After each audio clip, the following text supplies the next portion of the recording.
Dikatakan masuk dalam jajaran legendnya Persib Bandung. Iya, termasuk salah satu legend di Persib Bandung.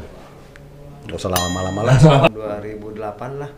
Persija Persib di Malang. Ya, itu karena kan yang tuan rumah Persija. Kebetulan dia kena skor. Oh, usiran. Partai usiran. Nah, ini Bukti ya. bukti Saking kencangnya tendangan. saking kencengnya tendangan seorang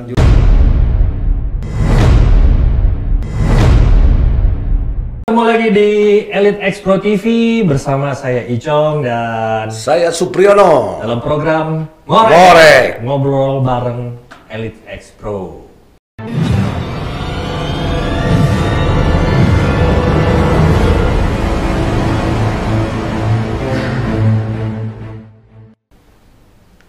Yuk, sebelumnya kita subscribe dulu, klik loncengnya, komen di situ kita tunggu.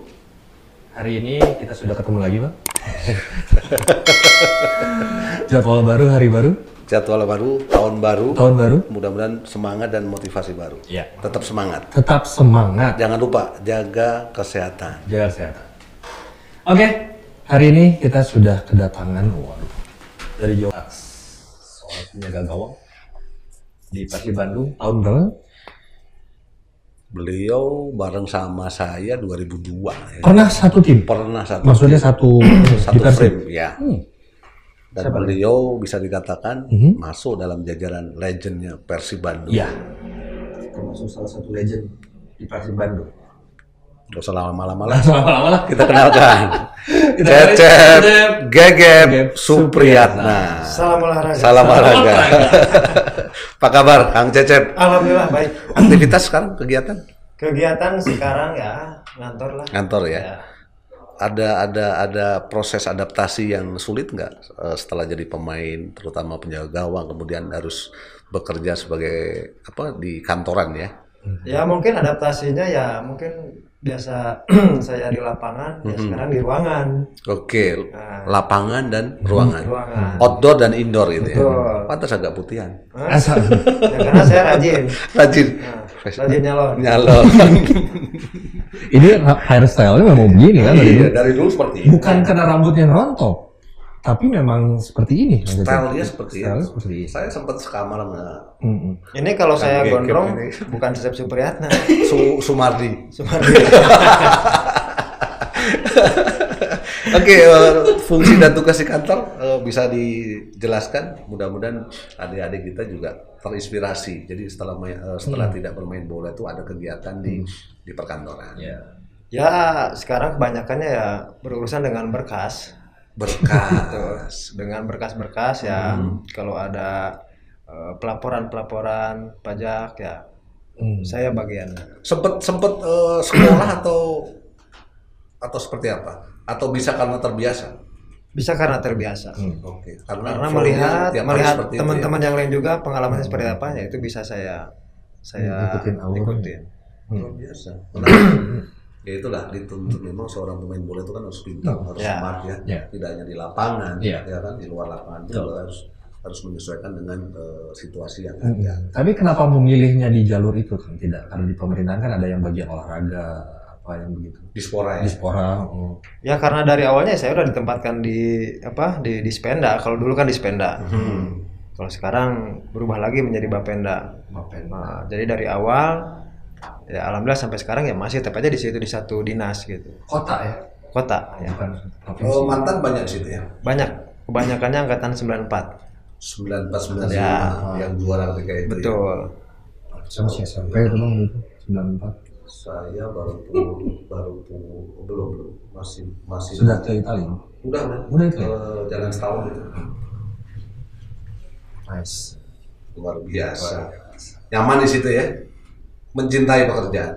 Ya sebisa mungkin ya saya harus bisa menyesuaikan dengan keadaan di kantor seperti apa. Terus tanggung jawabnya lebih berat ketika bermain atau setelah sekarang di kantor? Lebih berat di kantor. Oh, jadi lebih berat jadi pegawai daripada jadi penjaga gawang. Ya, kalau di kantor kan kita terikat sama pimpinan. Kalau di lapang ya terserah kita. Paling nanti kita performa jelek, paling dimarahin sama pelatih. Itu aja. Oke, terus kemudian dulu kan ketika bermain kan sering ditinggal-tinggal ya keluarga ya. Ya. Kemudian sekarang ngantor. Nah, Kira-kira peran dari keluarga seperti apa itu? peran dari keluarga ya selama ini ya mendukung apa yang telah Paling saya sering ketemu lah ya. ya kalau dengan kondisi sekarang banyakan ngumpul di rumah.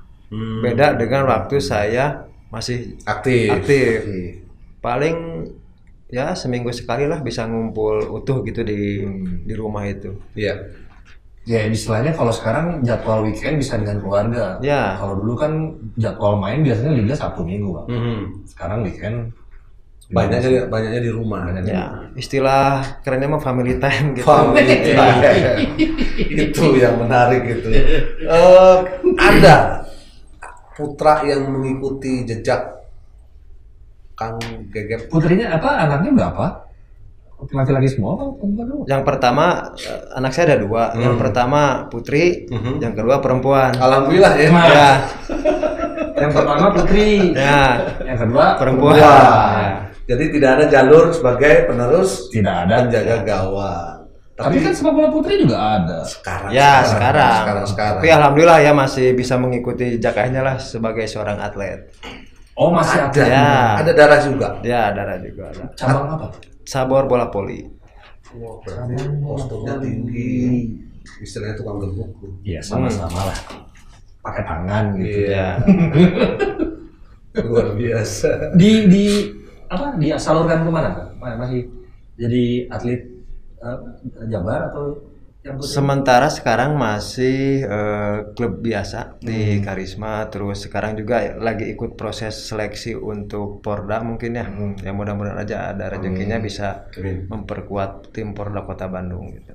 Luar biasa. Kemudian ada transfer ilmu, transfer knowledge ketika masih aktif kan kedisiplinan, motivasi, kerja keras pasti disampaikan diberikan ke putrinya ya. Ya kalau untuk Karena secara mengarungi olahraga yang sama Ya. cabang olahraga. Cabang ya. Kalau untuk teknik mungkin saya tidak bisa memberikan berbeda apa ya. karena berbeda. Mungkin untuk masalah fisik Ini megang kalau penjaga gawang begini. Ah, kalau itu kan kita adalah begini. bisa, ya. Atas dan bawah ya. Jadi kalau untuk segi teknik saya nggak bisa ikut campur lah ya, biar nanti tim pelatih yang urus.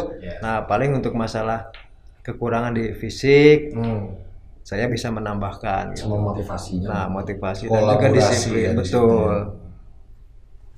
Menarik sekali loh. Boleh sedikit kita minta review perjalanan kenapa memilih penjaga gawang. Berawal dari dulu ya, selama saya masuk SSB itu sebetulnya saya bukan penjaga gawang. Bukan penjaga gawang. Saya masuk langsung Anak gawang. diposisikan di pemain depan, striker. Tidak lama, cuma 3 bulan, karena ya di samping saya mungkin tidak ada bakat untuk jadi pemain depan. Ya. Terus ya rezekinya udah emang harus jadi kiper mungkin ya. Akhirnya saya beralih ke posisi penjaga gawang. Itu berarti ada masukan dari pelatih mungkin. Ada ya. Karena pelatih juga bilang, "Cep, mana mah teu cocok di hareup mah geus menjadi kiper daek teh." Ya, itu ya udah. Walaupun postur untuk striker sebenarnya tinggi juga. Ya, kalau untuk seorang pemain depan mah ya cukup rata-rata lah dibandingkan dengan postur untuk penjaga gawang. Kalau boleh tahu SSB terus kemudian pelatih yang menyarankan untuk mengisi di pos penjaga gawang siapa itu? Dulu itu ada Pak Hasan Sagala dulu itu. Pak Hasan. Cuman sekarang beliau sudah almarhum. SSB apa itu? SSB Super Day dulu ada. Oh, Super Day. Ya. Terus pulang, kemudian 3 bulan itu cerita dong untuk perpindahan posisi ke orang tua. Respon orang tua seperti apa? Responnya ya orang tua mah positif aja. Apa yang saya putuskan, apa yang saya pilih, beliau mendukung. Itu kan kadang-kadang orang tua zaman dulu waktu kita muda, waktu kita kecil itu tidak banyak menuntut. Ya. Jadi semuanya tuh diserahkan kepada anak-anaknya. Yang penting dia mencintai, dia punya komitmen di situ. Kalau anak-anak SW sekarang kan beda. Mereka udah latihan di temenin, Iya, kemudian maaf ya, ekspektasi itu kadang-kadang terlalu Betul. tinggi ya. Justru sekarang yang motivasinya tinggi itu orang tuanya Betul. dibandingkan dengan anak. Zaman orang tua saat itu juga kan tidak selalu mungkin seperti Kang Cecep, karena berkaca dari pengalaman saya juga, orang tua saat itu padahal rumah saya depan lapangan Sidolik. Ya. Oke. Jadi saya tinggal jalan, cuman Langkah gitu. tinggal langkah main, cuman orang tua dulu kamu main badminton aja begitu. Mungkin ya kan, mungkin kalau saya bisa analis karena ketika itu badminton lah yang lagi on the track. Thomas Uber dulu. Harapan mungkin putranya ada yang bisa menjadi pemain bulu tangkis gitu. Padahal passion saya nggak di sana. Nggak di sana. Oke, Kang Cecep, setelah dari striker kemudian diarahkan untuk menjadi penjaga gawang, Betul.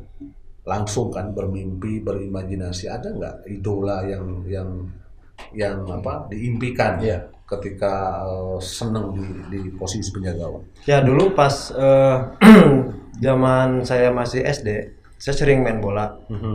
Jadi kalau lagi main bola itu, saya langsung pengen jadi penjaga gawang. Itu refleks aja, awas udah dah, saya mau jadi sobur aja. Oke, jadi secara tidak langsung Iya. Secara tidak langsung udah terbesit. Jadi sobur aja saya. Karena di era itu memang Sobur, sobur menjadi primadona ya. Ya. Oke. Terus belajar teknik-teknik segala macam. Kalau teknik mah dulu kurang ya, Nggak terlalu banyak ya. tidak terlalu banyak. Kalau sekarang kan materinya sudah luar biasa ya. Kalau dulu mah masih terbatas lah. Sendiri, Ya, back sendiri. ya belum ada pelatih khusus penjaga gawang. Tapi basicnya itu Cecep dari mana itu? Basic untuk bisa menjadi penjaga gawang yang seperti yang diidamkan, sobur atau selalu nonton atau seperti apa gitu? Ya karena mungkin sering nonton. Sering nonton karena waktu zamannya Persib lagi latihan, Oke. saya sempat kabur dari sekolah, Nyuri-nyuri ya. nyuri-nyuri mahal gitu kan, itu sengaja untuk menonton tim Persib latihan. Dan idolanya di situ. Dan idolanya kebetulan ada di situ lagi latihan gitu. Nah disitulah mulai udah punya cita-cita dan angan-angan saya gitu. Itulah yang menarik kan. Iya. Jadi anak-anak zaman dulu seperti saya pun sama gitu kan, mengintip teknik-teknik di posisi gelandang, mengintip basic ilmu-ilmu menjadi seorang penjaga gawang. Kemudian tidak hanya diintip aja, tapi dilakukan di rumah gitu loh. Untuk membekali dia kan dengan harapan mimpi dia bisa terwujud. Luar biasa itu, perlu dicontoh adik-adik ya. Terus kemudian proses sebelum masuk Persib, SSB apa tadi itu? Super D. Super Dre. Nah, kemudian berlatih, prosesnya seperti apa? Setelah kurang lebih 3 bulan, 3 bulan saya beralih profesi menjadi penjaga gawang. Mulailah saya dimasukkan ke klub. Kan dulu ada kompetisi intern Persib kan? Ya, yang 36 itu. 36 klub itu. Maskot ya. Nah, itu ada klub saya dulu namanya Nusaraya. Nusaraya. Nah, dimasukkanlah saya untuk menjadi tim di Nusaraya. Alhamdulillah prestasinya ya tidak terlalu mulus gitu. Oke. Selama saya main Aman. minimal 3 gol kemasukan. Usia berapa itu? Itu usia 16 lah. 16 ya. 16. Nah. Berarti bisa harus suratin mungkin. Ya, karena setelah itu mungkin karena emang saya udah, walaupun saya banyak kebobolan, mungkin tim talent, kalau istilah sekarang talent scout ya. Talent scout, Nah, ya. kalau dulu kan pemandu bakat, mungkin melihat prospek saya seperti apa, makanya saya bisa dipilih untuk menjadi bagian di tim Suratin Persib. Suratin Persib ketika itu. Ya, Masih ingat nggak itu kira-kira posisi penjaga gawang untuk seleksi itu berapa pemain tuh? kurang lebih ada 15 lah. Angkatan siapa waktu itu ya yang muncul di Suratin itu? Selain Yang saya tahu itu yang intinya itu sudah almarhum. Masih ada lagi Fajar, Oke. terus Hendy ada juga. Cuman ya di Yang antara profesional rezekinya alhamdulillah cuma saya aja. perjalanan panjang gitu ya. Tidak mudah untuk menjadi seorang kiper itu. Ya. Persaingannya ya. Betul. Masalahnya gini, kalau misalkan dalam satu squad itu kan line up aja 11 gitu kan. Kiper tuh cuma satu, Bang. Betul. Jadi saingan untuk memperebutkan satu itu lebih berat daripada kita jadi pemain yang di depan. Dan posisi penjaga gawang itu setahu saya tidak seperti posisi pemain-pemain yang lain. Kebobolan satu pun masih diberi kepercayaan.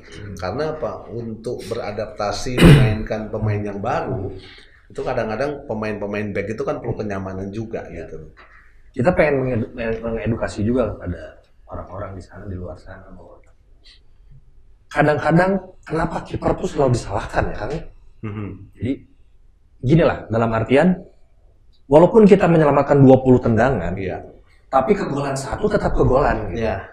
Lain dengan pemain depan, dia peluang 10 kali ngegolin satu ya dia skor gitu kan. Tapi kita pengen mengedukasi nih orang-orang di luar sana bahwa tidak sepenuhnya bahwa penjaga gawang itu salah.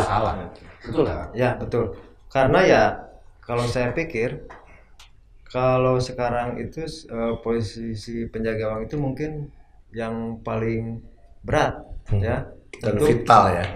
untuk di semua lini ya. Karena apa? Ya karena kalau seorang penjaga gawang salah sedikit udah bisa nggak bisa minta tolong ke siapa-siapa. Iya. Paling ke jaring. Terakhir ya. Paling ke jaring minta tolongnya. Beda dengan pemain depan, pemain tengah. Kalau salah tidak masuk bola ke gawang lawan, masih bisa ketawa. Betul. Kadang bilang sorry, Iya. Tapi kalau penjaga gawang Fatal. kemasukan, apalagi kalau blunder, mau ketawa paling disangka orang gila. Udah salah ketawa. Iya. Makanya ya itulah beban berat seorang penjaga gawang. Jadi Karena dituntut fokus, konsentrasi. Di saat menang nggak pernah disebut penjaga gawang. Iya. Bagus gimana, tapi kalau kalah paling duluan disalahin penjaga gawang. Saya pikir tinggal memperbaiki mindset ya. Karena tidak ada sih penjaga gawang itu bermain sendiri. Iya betul. Namanya kan kesebelasan gitu loh. Depan, tengah, belakang, penjaga gawang itu kan menjadi satu komponen. Betul. Ya kan? Jadi ketika tim itu memang performnya bagus ya, penjaga gawang pun juga harus dilibatkan gitu. Mempersiapkan mental seperti apa itu untuk apa namanya? Untuk lebih memperkuat tidak hanya teknik skill ya, kemampuan dalam menangkap ya. Mentality kan penting sekali. Sangat. Itu latihannya untuk seorang seperti apa? penjaga gawang sangat penting ya. Karena mental itu kalau kita mentalnya mental peribahasa nama mental tempe lah ya. Kita nggak akan kuat untuk menjadi seorang penjaga gawang. Apalagi lihat Boboto di waktu itu Stadion Siliwangi Ya, dengan ribuan bobotoh kan. Kalau mungkin, kalau di kandang sendiri mungkin lebih enak. Tapi kalau pada saat kita away, itu penjaga gawang sendiri di belakang itu lawan, supporter lawan. Wah itu mental. Gimana tuh Bang? Ya mungkin kadang kalau saya sih untuk untuk menyiasatinya ya saya nggak dengar. Anggap aja nggak ada siapa-siapa gitu. Saya fokus aja di di pertandingan, di permainan gitu. Karena kalau saya pikir kalau untuk lengah sedikit di konsentrasi bahaya untuk seorang penjaga gawang. Ya, fokus tadi ya. Ya. Konsentrasi tadi ya. Ya. Tuh Kang Icong, untuk menjadi seorang penjaga gawang itu nggak mudah gitu kan. Apakah berminat untuk menjadi penjaga gawang? Saya sangat berminat, cuman nggak pernah maju-maju. Ada momen terbaik atau terburuk ketika pernah berseragam Persib ketika itu? Kalau momen terbaik ya ketika saya bisa bertanding melawan Persija di Malang. Itu kira-kira tahun 2008 lah. Persija Persib di Malang? Ya, itu karena kan yang tuan rumah Persija. Kebetulan dia kena skor, usiran. partai usiran. Nah, dilaksanakan di Malang. kebetulan saya juga bukan line up, bukan starter. Karena yang main masih ada teman saya, rekan saya, Tema. Tema Musada tadi. Betul. Baru berapa menit main cedera, saya masuk. Debut itu di situ. Oh, itu bukan. Bukan ya? Bukan. Itu momen terbaik selain waktu di Tangerang sama. Situasinya sama seperti ini. Udin yang inti, baru 1 menit main cedera, saya masuk, alhamdulillah kita bisa memenangkan pertandingan. Gitu. Jadi dari super sub di situ ya. Ya. Jadi pemain siapapun yang inti dan cadangan harus selalu siap ya. Ya, itu. Situasi-situasi yang saat dibutuhkan urgent, dia harus perform di situ. Ya. Wow, keren. Ya kan? Ya tadi kembali bahwa main bola kan 11. Nggak mungkin 12. Kalau 12 berarti ke-12an, sedangkan selama ini sering kita sebut ke-11an. Ada tambahan ya, kok Cecep Gegep. Siapa yang menambahkan nama itu? Yang menambahkan Gegep itu ya almarhum Kang Risnandar. Itu yang pertama yang ngasih sebutan Gegep. Ada anekdot apa sih Gegep tuh? Saya tanya langsung ke almarhum, kenapa disebut Gegep? Soalnya mana yang geus newak bola eta hese leupasna. Oke, lengket. Oke, gitu ceritanya. Itu awal mula Gegep. Nah, saingan saat itu yang paling susah bersaing siapa yang untuk di saingi? Kasarnya mah disingkirkan. Untuk persaingan saya lebih berat berhadapan dengan Kosin.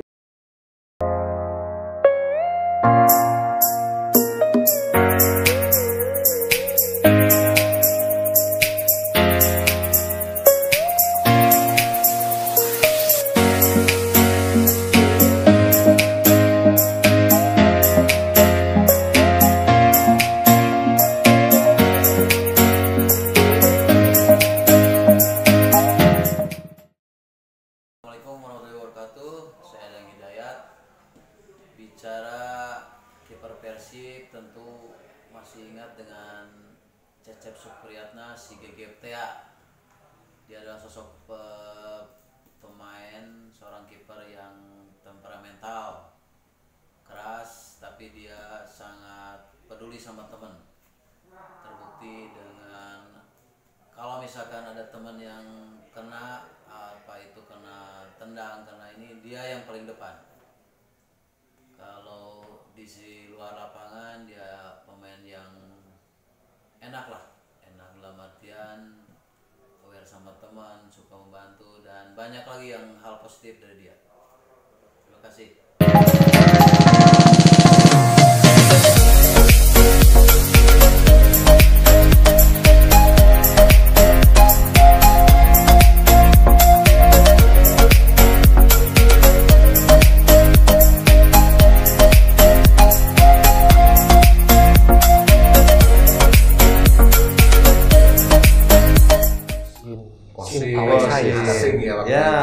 Ini dari Thailand. Dan ketika itu performnya memang luar biasa. Memang luar biasa, dia pemain timnas lah. Jangankan untuk mengalahkan di pertandingan, di latihan pun saya susah untuk bersaing dengan dia.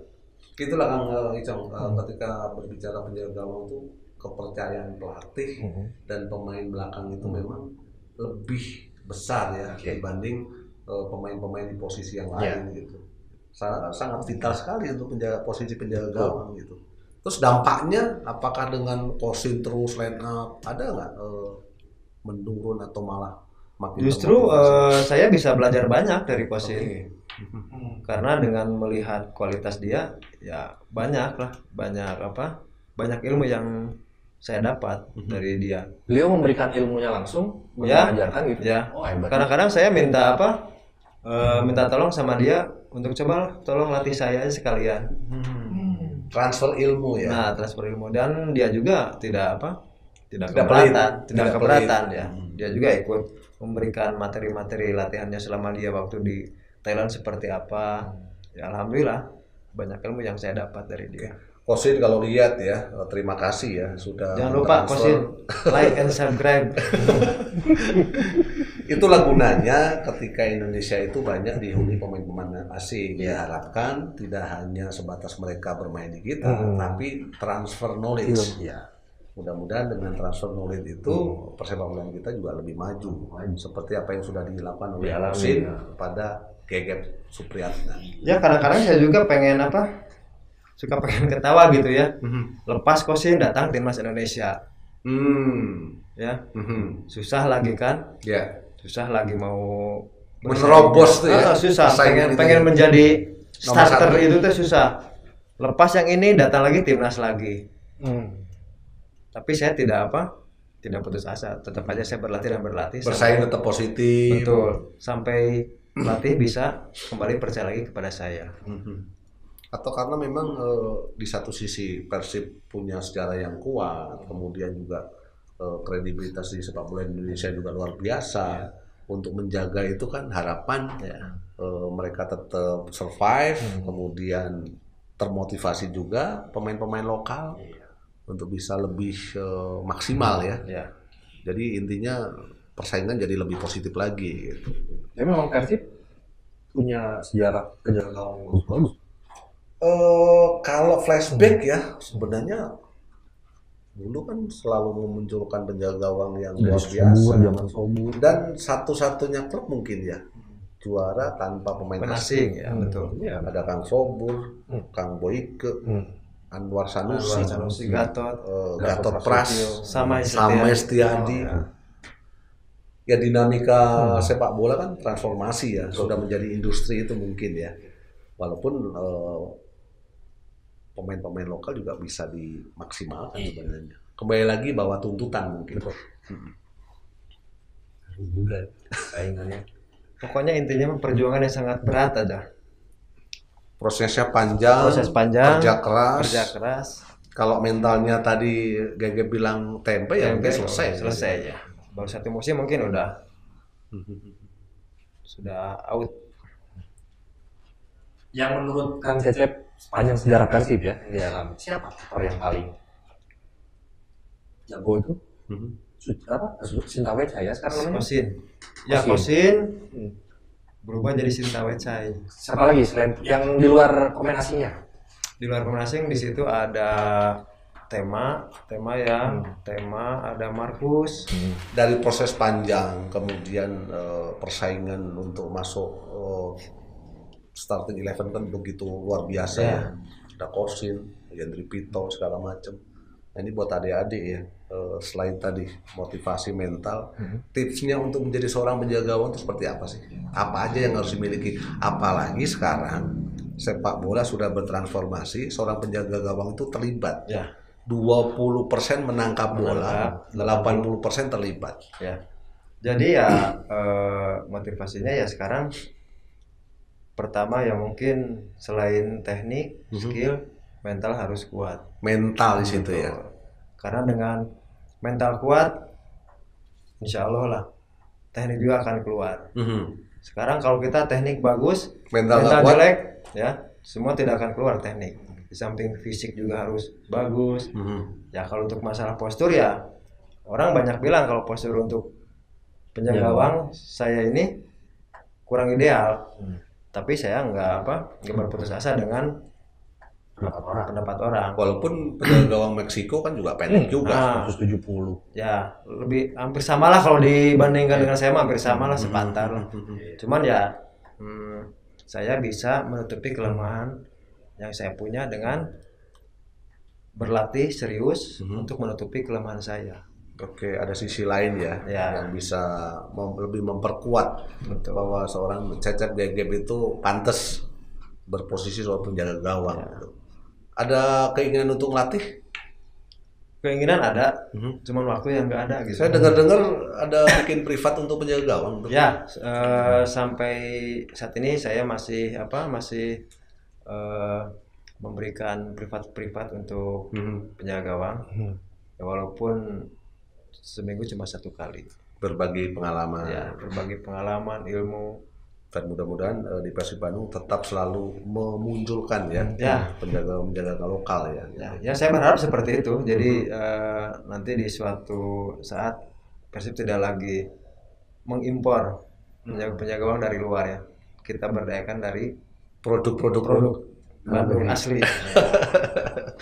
Ketika berbicara penjaga gawang untuk Persib sendiri, kira-kira komposisi kiper yang ada memang sudah oke.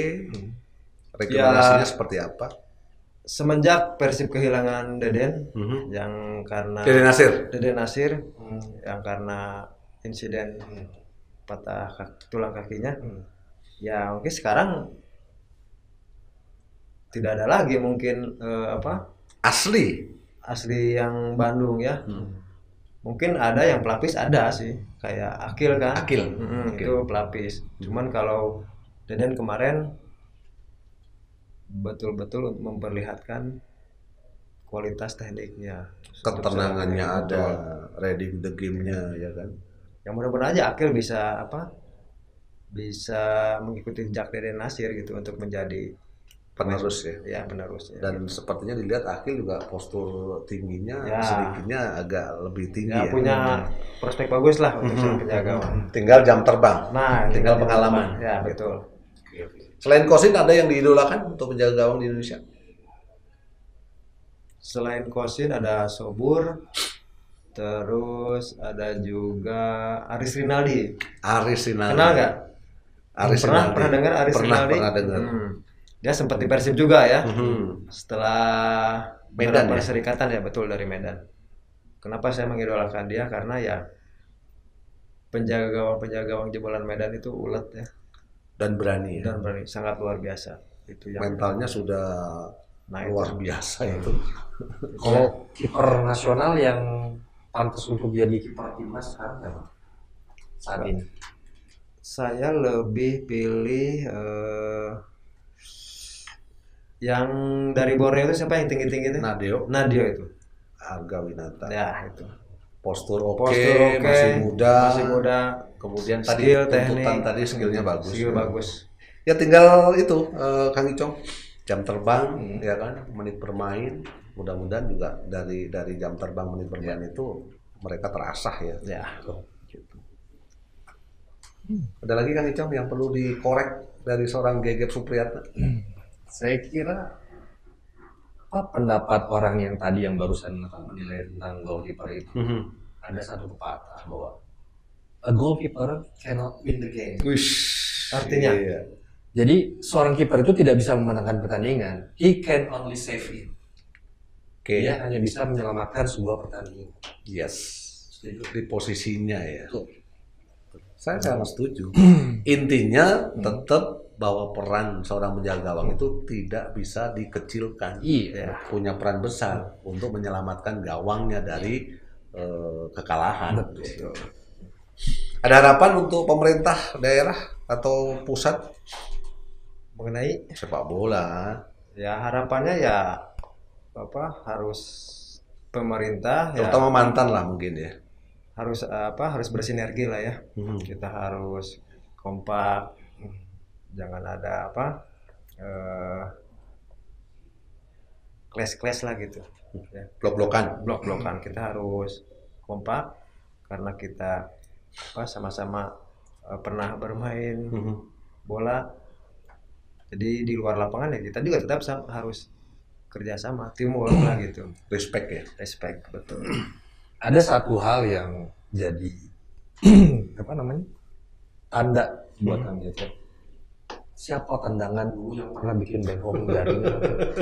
Coba dilihatin dulu ke pemirsa itu jarinya. Nah ini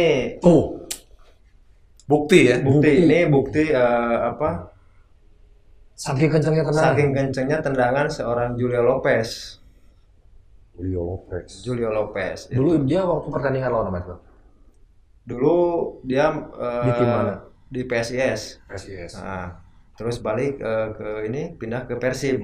Satu tim sama saya, ketemu terus tiap latihan ya inilah. Jadi itu cederanya bukan pada saat bertanding? Bukan, pada latihan. Pada latihan. Ya. Pada saat latihan. resiko seorang penjaga gawang. Betul. Itu saking kencengnya tuh. Ini kebayang sih. Karena ya itulah resiko seorang penjaga gawang. Kalau nggak tangan, kaki, perut, kepala, ya siap-siap aja seperti. Tapi tidak mengecilkan rekan-rekan adik-adik semua untuk jadi penjaga gawang ya. Jangan takut ya, jangan takut. Walaupun resikonya seperti itu. Ya, kalau takut nggak usah jadi kiper. Sepanjang dibekali teknik-teknik yang benar, saya pikir aman lah ya gitu. Ya kan? Dan kembali lagi mental ya, garis bawah gitu. Jadinya gitu. Karena dulu belum ada sarung tangan yang pakai tulang mungkin. Ya, Ya. Kalau sekarang kan dia protek. Ya, Sarung tangan bukan mungkin ini nyamannya. Jadi iya. gitu. Saya mungkin terlalu cepat pensiun ya. Cepat lahir. Semoga menarik ya Kang Icong ya, obrolan kita. Pengennya kita itu masih berlama-lama ingin mengorek ya aktivitas di luar lapangan apa segala macam, tapi kembali lagi waktu ya. Iya. Tadi ngobrolin dulu masalah yayasan apa? Elite Expo dulu dong. Kita bahas dulu. Gimana untuk kedepannya Elite Expo ini? Ya mudah-mudahan untuk Elite Expo bisa mewadahi lah, menjadi wadah bagian dari semua atlet, bukan hanya sepak bola makanya, tapi atlet-atlet lebih luas lain ya, untuk bisa memberikan motivasi dan juga masukan untuk kelangsungan yayasan ini gitu. Begitu. Walaupun sebenarnya apresiasi harus dikerjakan oleh beliau-beliau ya, di aparat pemerintah ya. Tapi dengan adanya Elite Expo ini mudah-mudahan tadi kita bisa memberikan sesuatu yang positif, dan syukur-syukur mereka yang berada di luar Bandung juga bisa bergabung dengan atlet-atlet yang lain juga ya, memberikan sumbangsi ya kan, support segala macam gitu. Dan berkah untuk Elite Expo ini. Iya dong. Amin. Amin. Oke, Bang? Oke, Icong. Lanjut dong, masa buka tutup sekarang bagian apa? Oke, terima kasih pemirsa semua, para bobotoh. Selesai sudah program hari ini. Iya. Ngorek ngobrol bersama kita di Elite Expo. Mudah-mudahan ada konten-konten menarik ya. Nanti kita datengin lagi bintang tamu kita, narasumber kita yang lebih dari cabang olahraga yang lain. Kita juga. coba dari cabang olahraga yang lain juga, oke? Stay tune di Ngorek, ngobrol bareng Elite Expo. A jolt and then you'll die.